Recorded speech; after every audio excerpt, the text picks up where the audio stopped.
आज के युग में, कलयुग का राजा अगर कोई माना गया है तो वह राहु माना गया, क्योंकि आप जिस तरफ नज़र दौड़ाओगे आपको राहु दिखेगा चारों तरफ। आजकल लोगों की आकांक्षाएं भी राहु की तरह हैं और उनकी पूर्ति भी राहु ही कर सकता है, कोई दूसरा प्लैनेट कर नहीं सकता। अब ऐसे में जब भी राहु बदलाव करे तो वह अपने प्रभाव बदलता है, उसके प्रभाव बदल जाते हैं। राहु तो वो प्लैनेट है जो अपना पद भी बदले, अपना चरण भी बदले तो भी प्रभाव बदल जाए। अब आने वाले समय में तो राहु जो है वह नक्षत्र बदल रहे हैं।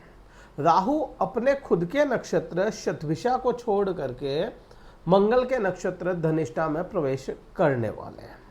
मंगल का नक्षत्र है और अगर इसको देखा जाए इसी धनिष्ठा नक्षत्र को, तो इसके जो देवता हैं वह अष्टवसु हो जाते हैं, जो आठों ही दिशाओं के, आठों ही याम के जो अधिपति माने गए हैं वो इस नक्षत्र के देवता हैं।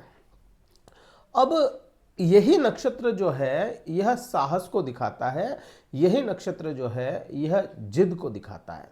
यही नक्षत्र अगर बिगड़ जाए, इसी नक्षत्र में कोई प्लैनेट, तो वह दुस्साहस को भी दिखाता है, जिद है, कला का प्रेम भी है और कला को नष्ट करने वाला भी है।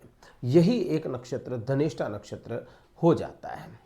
अब आप ओल्ड क्लासिक्स में भी अगर देखेंगे तो ओल्ड क्लासिक्स में राहु के बारे में क्या कहा गया है? अर्धकायम महावीर्यम चंद्रादित्य विमर्दनम सिंहिका सम गर्भुतम त्वम राहु प्रणाम्यहम। मतलब कि आधी काया होते हुए भी चंद्रमा और सूर्य का मर्दन करने वाले हे महावीर ग्रह, क्या कहा गया? हे महावीर ग्रह जो सिंहिका के गर्भ से उत्पन्न हुए, मैं आपको बार बार प्रणाम करता हूं। मतलब महावीर की जो उपाधि है वो राहु को मिली। और ये नक्षत्र जो है धनिष्ठा नक्षत्र, ये किसका है? मंगल का। मंगल क्या है? सेनापति है। मंगल क्या है? वीर ग्रह है। वीर ग्रह के नक्षत्र में महावीर ग्रह पहुंच जाएगा तो यह थोड़ा सा एक्टिव भी रहेगा, थोड़ा सा प्रभावी हो जाएगा, थोड़ी सी इसकी जिद बढ़ जाएगी, थोड़ा इसका काम करने का तरीका बढ़ जाएगा और थोड़ा बोल्ड और हो जाएगा। ये पहले से ही राहु बोल्ड है और अगर इस नक्षत्र में हुआ तो थोड़ा बोल्ड और हो जाएगा। कर्क राशि पे क्या प्रभाव आएंगे? 8वें भाव में राहु बैठे। 8वां भाव अगर देखोगे तो 8वां भाव क्या है? 8वां भाव है दुख दर्द पीड़ा। 8वां भाव है रोग ऋण शत्रु।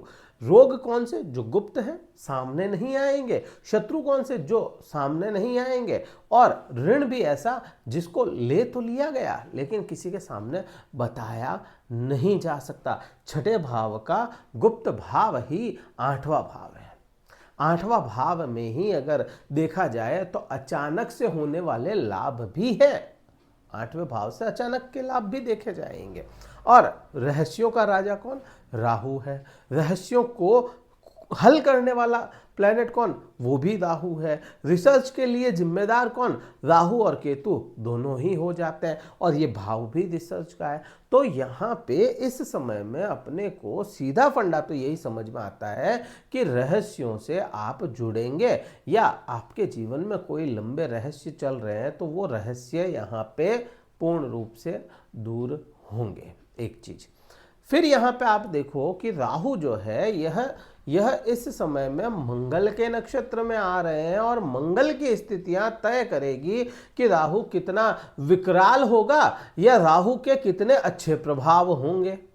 अभी की कंडीशन अगर देखोगे ना तो आज की कंडीशन मीन्स कि भाई 2 अगस्त को मंगल ग्रह जो है वह परिवर्तन करके राहु की नजरों में आ गए। यहाँ पे ये चीज समझ में आती है। अब राहु की नजरों में आ गए, राहु की नजरों में इन द सेंस कि मिथुन राशि में मंगल है।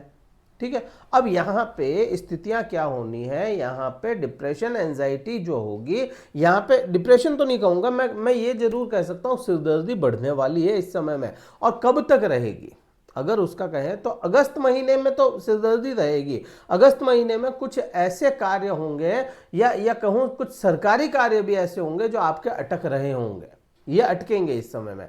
लेकिन जैसे ही चेंज करता है, मंगल खुद भी चेंज करता है, तब भी सितंबर मंथ में मंगल चेंज करेगा, तब क्या होगा, मंगल की दृष्टि में राहु आ जाएगा। मंगल चेंज करके कर्क राशि में आएगा, नीच का हो जाएगा, नो डाउट, ठीक है, समझ में आता है। लेकिन राहु की दृष्टि से वो छूटेगा और मंगल की दृष्टि में राहु रहेंगे। तो यहाँ पे अपने को दिखता है कि आपके जो अटके हुए कार्य हैं वो सितंबर महीने से निकलने शुरू होंगे।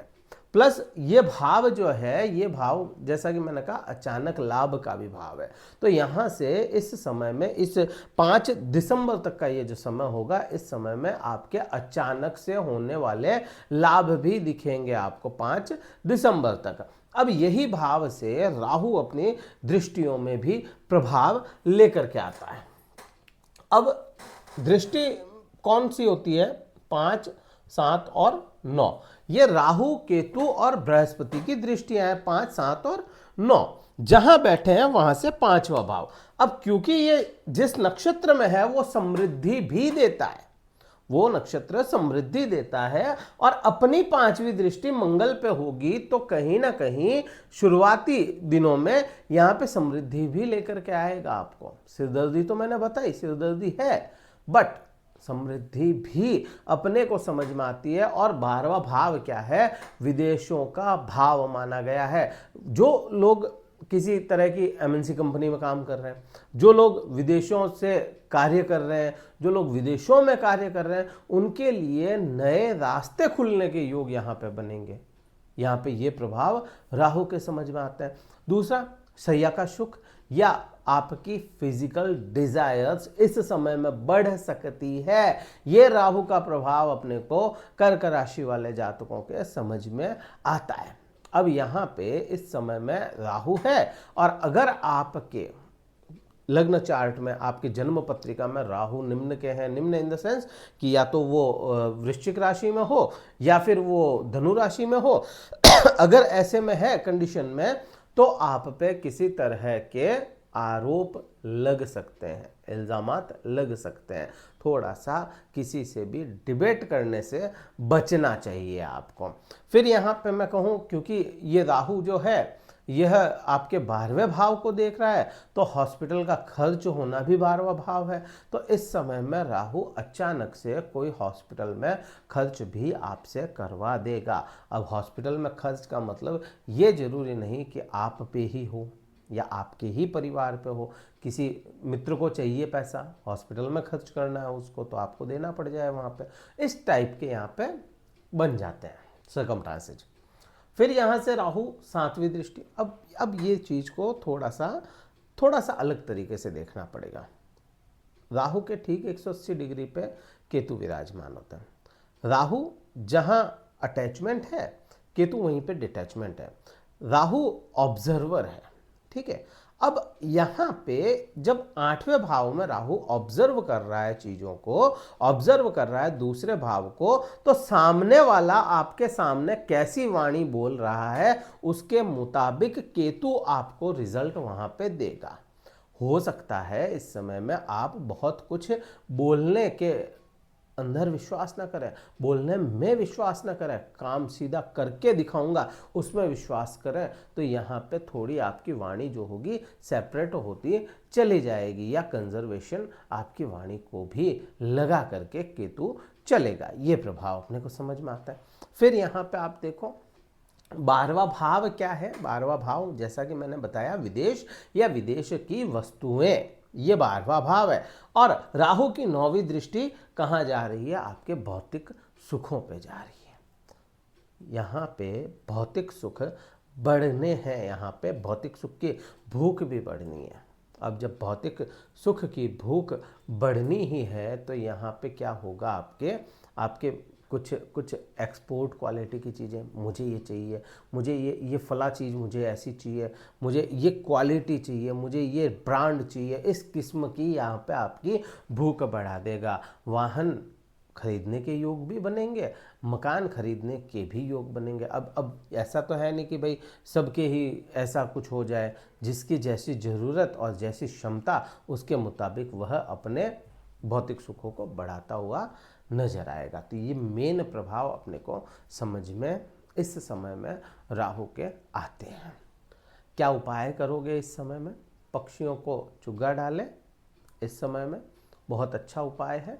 और कोशिश करें प्रकृति से जुड़ने की, प्रकृति को नुकसान कम पहुंचाएं तो ज़्यादा फायदा आपको ही मिलेगा, क्योंकि केतु ठीक होते हैं प्रकृति से जुड़ने के बाद में। ये वीडियो कहीं ठीक लगे आपको तो लाइक करना, शेयर करना, सब्सक्राइब करना चैनल को। और अगर कुंडली विश्लेषण करवाना चाहते हो, डिस्क्रिप्शन में कार्यालय का नंबर है, व्हाट्सअप मैसेज द्वारा संपर्क करके अपना स्लॉट बुक करवा के फिर मुझसे बात कर सकते हैं। इस वीडियो में इतना ही था। जय हिंद, वंदे मातरम, भारत माता की जय।